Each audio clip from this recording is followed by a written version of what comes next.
Hello guys, it's Istaria here again.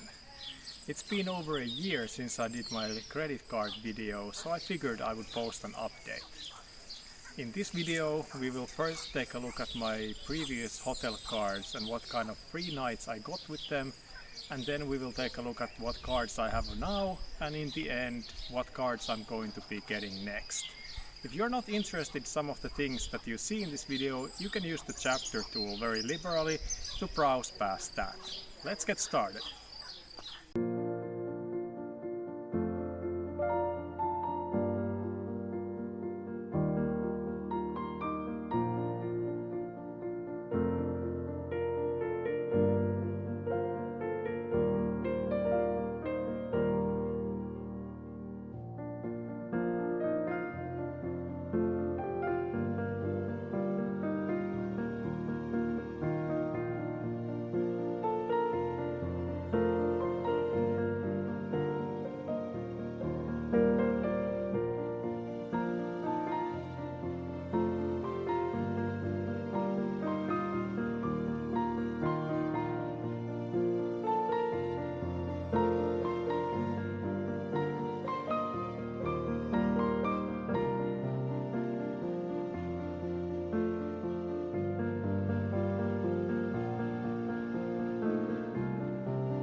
now that we are done with the video footage of the cool stuff I got for these cards last year, let's do a quick breakdown to add it all up. The points can't really be compared to one another on a one-to-one basis, because in general Marriott points are said to be more valuable than IHG points. However, at least in Europe, where I exclusively use these, the IHG points have gone quite far. I am actually having a really hard time finding a high-end property to even use the IHG free night optimally, because they all seem so cheap. So I gave up and just spent it in Budapest, although that wasn't entirely optimal. The hotel we got was completely full, and I'm talking about hundreds of people because it was a huge hotel, and they still gave us a nice river view for it, so we definitely still got value, just not as much as it is supposed to be used for. But I looked all over Europe and I couldn't find anything better, so that had to do. The annual fee for the first year of the IHG was actually waived, but I have included it here because it is my second year and I already used the free night certificate, which I didn't get for the first year at all. So it's a fair comparison. Both of these annual fees are, in my opinion, quite low for what you get for them, which is essentially hotel status and a free night in a premium hotel. Adding the free nights together came to these numbers for what I'm referring to as value, but actually it's just the cost of the nights. I would not really spend that much money on a hotel, and definitely not that much on the Matild Palace that you saw earlier, which would have cost over $500 for the night. But it was nice to experience something luxurious that I would not normally pay for. The normal certificate that you get that comes with the Marriott card actually isn't good enough to be used at that hotel, so it was a special one-off thing for our anniversary celebration. Anyway, the total tally is 15 nights used, and I can probably get 5 more for the unused Marriott points that I have, plus the one night stays at premium hotels every year for just the price of the annual fee. And now, let's finally go take a look at my current payment card portfolio and reveal my arsenal for the end of 2022. I will start this segment by introducing my daily driver, which is still of course the Crypto.com Icy White Visa debit card. Not only is this bad boy made of metal with amazing looks, it gives me airport lounge access and 5% cashback on almost everything I buy, as well as some smaller perks. But on top of that, it is extremely handy because I can easily top it up with cryptocurrency, which allows me to essentially have no bank account. That is one of the things I like the most about it, because I like to keep my money working for me in the cryptocurrency space, and this card allows me to do that without sacrificing almost any utility. Although knowing my audience, it's probably somewhat unlikely, if you don't know how the card works, it is essentially split into 2 parts. The physical card perks which you see on the left and the active stake perks which you see on the right. So in a way the card isn't super special with just the physical card perks, but especially the free lounge key and the cryptocurrency functionality is still nice. Most of the perks you see on the right side I don't actually really use, so they are not essential for me, and as such I do not really give them too much value. Still, nice to have.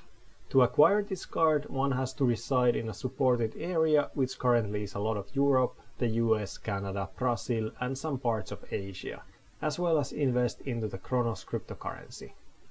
If the price seems steep, you can also opt for a cheaper version which still has some nice perks. Let's move on to the second card. The number 2 spot in my wallet is still reserved for the Curve debit card. Long story short, Curve has an app which lets me first choose any of my cards except American Express that I have entered there, and then when I use the Curve card, the card chosen in the app gets charged automatically. In essence, it's one card and app that holds all my non-American Express cards in it. As I do have a lot of cards, but most of the time I do not need to really use them in person, being able to access them with Curve without having to have every card in my physical wallet is almost as nice of a perk as being able to use cryptocurrency in the real world within a minute of needing it. My third most used card at this point would probably have to be the Chase Sapphire Preferred. This is a surprise addition to the list because I didn't list it in my previous video, nor did I even mention that I would be eyeing to get it. However, back in June of last year, there was an all-time high sign-up bonus for 100,000 points for it, which essentially gave me $1,250 worth of free groceries, so I went for it. I wouldn't apply for a card just to get free stuff though, at least not at this stage in the game, so I did it also because it has some nice perks that I am able to utilize and a very affordable effective annual fee at just around $50 or so, when you count the hotel credit and the opportunity cost. In addition, my friend has an authorized user card for this one and is putting a lot of his daily spend on it, so the account gets a lot of use, although personally I mostly only buy plane tickets and rent cars with it due to the insurance benefits. The next card for 2022 is also a new addition. It is the Plutus Visa Debit card, and that one is a brand new one for my card portfolio. The Crypto.com Visa card has some restrictions in which categories cashback is given out, so I'm using this one for things such as utilities, so I can take advantage of those as well. If you watched my previous video on the subject, this is essentially a better replacement for my Citi Double Cash. It is possible to top this one up with cryptocurrency as well, but the process is a lot less smooth than what I'm used to, due to the fact that the Plutus card is more of a decentralized offering and works in the Ethereum network, which in my opinion is currently too expensive to use. That means that the only option to top it up is via bank transfers, which in my case are less than ideal because I don't really have money in the bank. Using this as a daily driver would be awkward for me, but catching a little bit of spend on it is entirely manageable. There are some other perks as well, such as €10 worth of rebates for groceries and gas per month, which even alone would easily justify placing this card in my wallet, because free stuff is free stuff. Next up is a card that has been seeing a lot of coverage in this video already, and that's the Intercontinental Hotels Group Rewards Premier World Elite Mastercard. The name actually got shortened since last year, but it's still a mouthful. So this card has recently been improved by quite a lot. The free nights can now be used practically anywhere as long as you use additional points if your reservation costs more than 40,000, which at least in Europe is very rare in my experience. In any case, this feature could be very good to have because the certificate is that much easier to use. In addition, the regular earn rate for non-category spend is now 3 points instead of just 1. IHG points are typically valued at around half a cent per one, but I have consistently gotten a lot more value, so I occasionally use this card for purchases as well. For example, buying or minting NFTs on the Crypto.com NFT platform. The Crypto.com Icy White doesn't give me any cashback for that, but this one does. The Mastercard World Elite benefits could come in handy as well. I know that there is a Mastercard lounge in Budapest that I haven't yet visited, and this is my only card that would let me in there. They also have some additional ones like cell phone insurance, but I do not use those, so no value derived from that. One of my favorite perks of this card is the 4th night free benefit. I've made sure to use it every time I'm at an IHG property, so I only book them for 4 nights at a time, which is like 25% discount right off the bat. That makes reserving higher end category ones a bit less painful. The platinum status that comes with this is nice, especially in Europe where there are a lot less platinum elites hanging around, so the chance for a room upgrade is quite realistic. Sadly, unlike Hilton's gold status, it doesn't grant free breakfast, which would be a killer perk, because the breakfast has often been extremely pricey and we have just opted to skip it. And on we go to another card which was featured heavily in this video already. The Marriott Bonvoy Boundless Visa Signature card. I really do not use this for anything besides the perks that having it active brings me, because the earning multipliers aren't that good.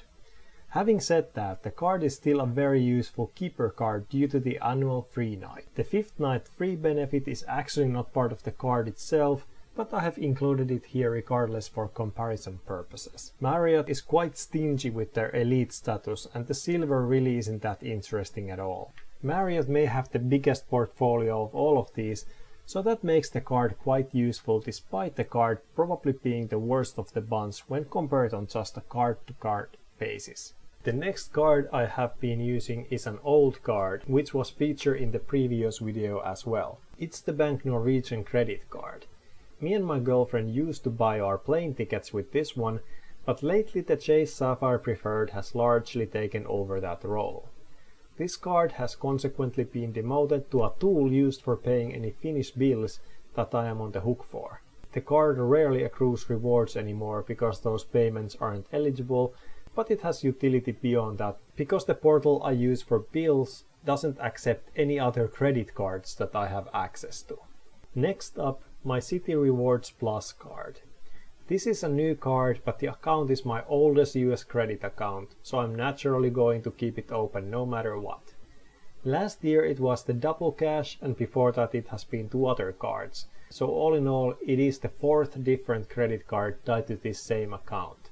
And although it is the oldest, it has by far the lowest credit limit of any of my accounts at just $700. No matter though, because I use it quite sparingly, as you will soon see. Anyway, since there are now better options for the double cash slot, I product changed it to this Rewards Plus card product. I am definitely not using it too much, but because this card has a feature which rounds up any purchases to the nearest 10 points, I am using it to buy anything that costs less than $2.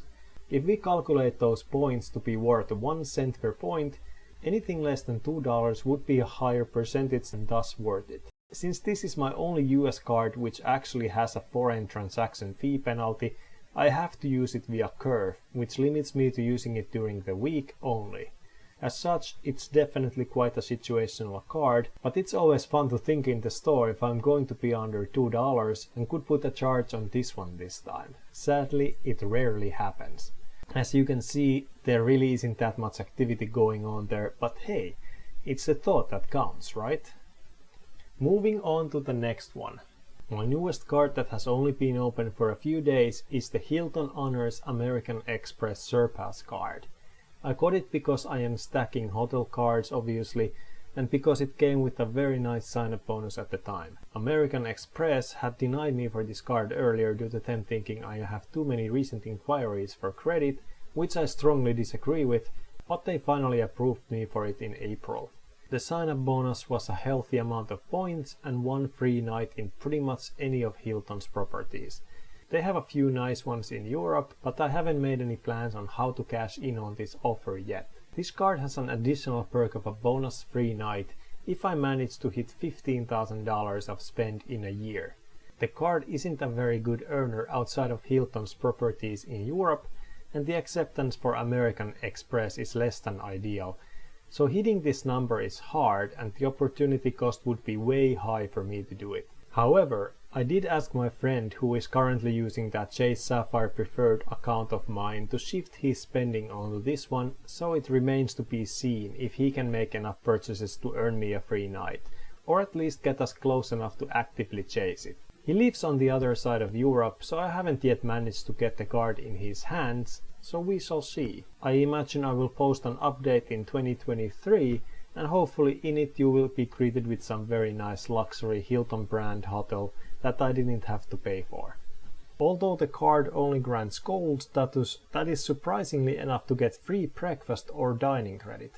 Hilton is extremely generous with this because the other chains I have cards for either do not give this perk out at all, or the status level required is so high that you can't get it with a credit card alone.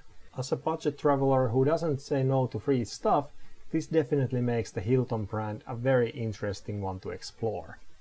And finally, the S-Bank card. It's a staple in every Finn's wallet. When in Finland, this one gets me 5% cashback on top of the cashback I'm already earning. So obviously it's worth a slot. Lately it's gotten a lot of competition from Lidl, however, because their bonus scheme in my opinion beats the S-Group bonus scheme. But sadly, Lidl's selection isn't really that much to my liking, so I wouldn't really consider switching over. In addition, Lidl doesn't do gas, but S-Group does, and this card also gets me a discount at the pump. And that's all the cards I have right now, at least the ones that are at all meaningful. Finally, last year I made a sort of a future plan wish list, and I will continue with that tradition for 2022 as well. So, both of these cards were in my wish list last year as well, and I still haven't gotten them. I've been waiting out on the Hyatt one because the current sign-up bonus isn't really to my liking at all, and I already have plenty of hotel cards, but not so many hotel stays, so I'm not in a hurry with it. I've gotten really lucky with all my other cards that have conveniently had enhanced sign-up bonuses, so I guess I've gotten spoiled because I'd like to get one for this one as well. And finally, I didn't get the Aspire card, although I was thinking about it, mainly because the Surpass had an elevated sign-up offer and the Aspire did not. I'm still eyeing the Aspire for sure, although the annual fee is hefty and I already have a Hilton card. My ultimate end goal is to have 3 Aspire cards, but that's a long way off. Anyway, since I don't know how many hotel stays are in the cards for me for the next year or two, I will probably not go for this just yet, unless there is a nice elevated bonus that I just can't pass up. The diamond status would be nice for sure, but I would have to make sure I get to use the credits or there is just too much value wasted. In case you're wondering what happened to the American Express Platinum card, which was on my wishlist last year, I'm no longer interested. I came to the conclusion that it costs too much, especially after the annual fee increase, and the credits are too hard to use, especially as a European. On top of everything else, I can't even really make good use of the points, because they would be best used for business class flights and such, and I only fly with Ryanair and Wizz Air pretty much, and those guys certainly have no business class.